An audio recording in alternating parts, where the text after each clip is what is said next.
Hi everyone! Today I'm gonna speak about a very essential component to healing from chronic TMS pain, and that is called the Nocebo Effect. Now, I think that practically everyone has heard about what we call the placebo effect, which is the process that happens within an individual when he or she believes that something is working for him. So when he or she believes that a treatment he's taking or a pill is actually having the desired effects. And in fact, for example, when scientists test out a new drug, they have the placebo group who are actually given a sugar pill or a saline solution. They're not told that this isn't the real drug. But the interesting thing is that some of them, a good percentage actually, usually still experience benefits or a full cure or recovery. So this goes to show how powerful our brains are, okay, with healing us, with sending the signal that for healing and recovery. If we believe that something will work, there's a greater chance that it will. Now, the nocebo effect is the very opposite thing of the placebo. And this happens when we believe or when we are told that something might be harmful to us or might cause more pain. So, for example, I will never forget when I visited a nerve specialist when I had TMS pain, and I had lots of nerve pain in both my arms. And he told me, listen, even though he found nothing specifically wrong, like I hadn't done any tests yet, he said, listen, just forget all about sports. And he said that just as I was walking out of the clinic, and it kind of stayed in my head. I was very, very upset. I tried to reject it, but at the same time I couldn't. I didn't know about TMS yet. I didn't know about how powerful the brain was. So the next day, I remember that as soon as I made a movement, which I kind of believed might be harmful to me, I started getting strong shooting pain through both my arms. And I was so upset, and it was so intense that day. And that shows that the nocebo effect at work. And the nocebo can happen, it can become a part of our everyday lives, especially with chronic pain sufferers, okay? You could have the belief that an activity that is actually harmless is harmful to you or will cause more damage.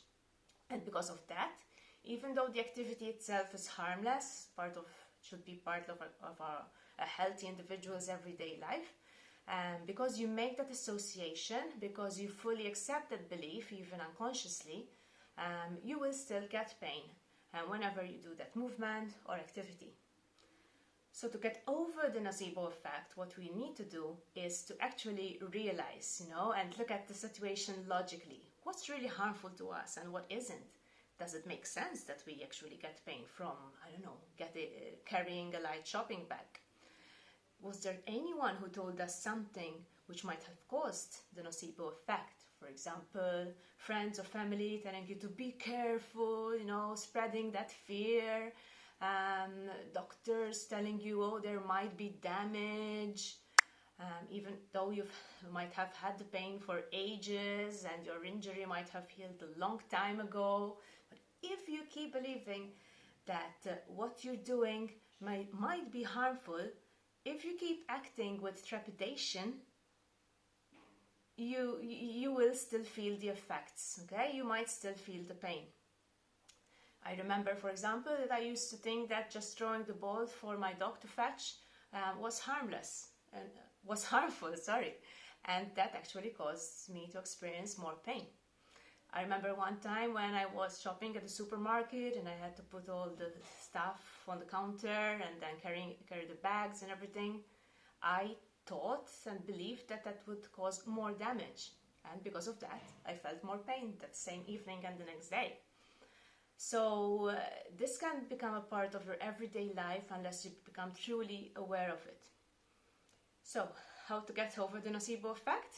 As I mentioned, self-awareness, but second of all, you have to believe 100%, okay? You have to choose your belief, choose to believe that something is not harmful to you based on your situation, okay? Based on your TMS knowledge, and you have to accept that belief 100%, consciously and unconsciously. Because for as long as you have a doubt, for as long as you move or act with trepidation, for as long as you keep associating an activity with chronic pain, fearing damage, fearing the consequences, the nocebo effect will still be at play. So the nocebo effect is just one component of TMS healing, but a very essential one, because it keeps fear alive, it keeps pain alive, okay? So it's all about doing your work, getting clear on whether or not you have TMS in the first place. But if you realize that there's a mind-body connection, you have to be super aware of your beliefs and whether they actually make sense to you or not, okay? So, as I said, that's just one more component of TMS healing. Before I leave you, I'd just like to let you know that my ebook, which I launched in collaboration with another TMS coach, Duncan Clark, is now for sale. Among other things, it tackles the nocebo effect, makes you more aware of your beliefs and behaviors, helps you build more healthier habits and beliefs, okay? I think it helps you also get these aha moments, especially now from the feedback we've got already. So it helps people realize what they might have been doing wrong, what might be keeping them stuck in pain. And of course, it includes as well a lot of tools and exercises and new insights that will help you with your TMS recovery. We've had good feedback so far, and we're confident that a lot of people will benefit. That's all for today. I also would like to wish you a Merry Christmas and a Happy New Year, and until the next time. Bye-bye.